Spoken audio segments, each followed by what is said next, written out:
नमस्कार।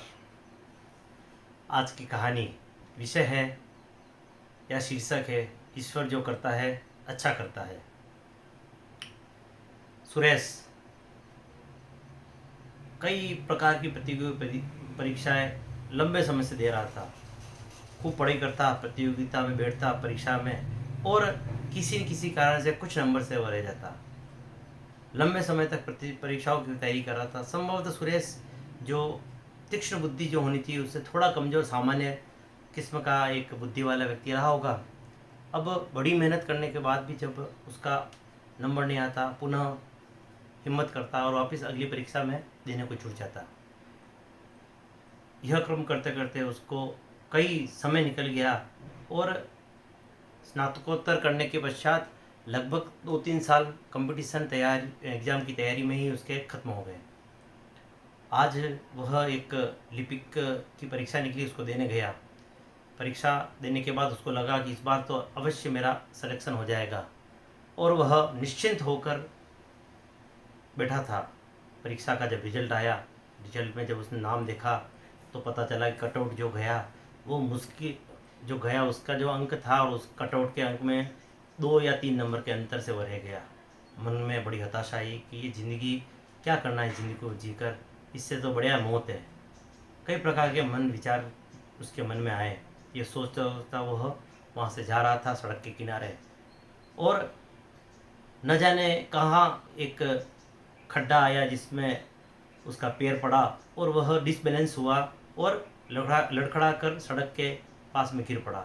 तभी उधर से एक छोटी मेटाडोर जैसी गाड़ी आई और गाड़ी उसके एक पंजे को कुचल कर चली गई।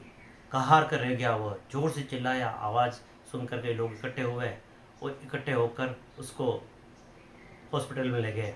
हॉस्पिटल में उसके पंजे, चूँकि गाड़ी के अंदर पूरी तरह से कुचल गया था, अतः उसके एड़ी तक के पंजे को काटना पड़ा। पट्टी बंधी हुई थी, बंधी बंधी वो सोच रहा था ऐसी ज़िंदगी से क्या मरना ही मुझे ज़्यादा बेहतर है।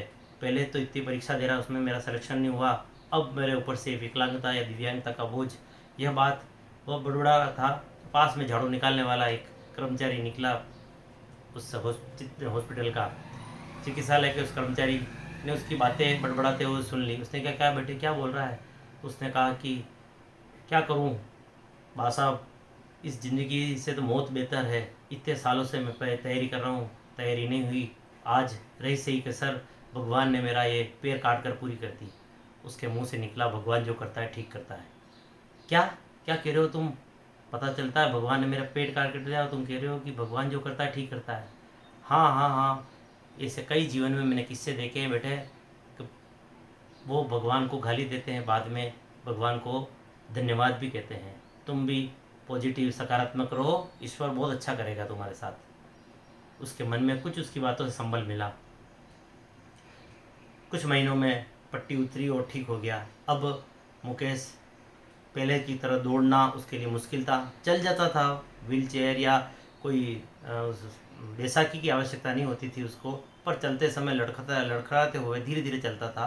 पैर पे एक नकली थोड़ा सा एक आगे उसने लगा दिया और उसके कारण आसानी से वह चल पा रहा था। इस बार परीक्षा निकली, उसने परीक्षा का फार्म भरा। फार्म में एक कॉलम था, उस कॉलम में लिखा था विकलांग अगर है तो उसके लिए अलग से प्रावधान था उसमें।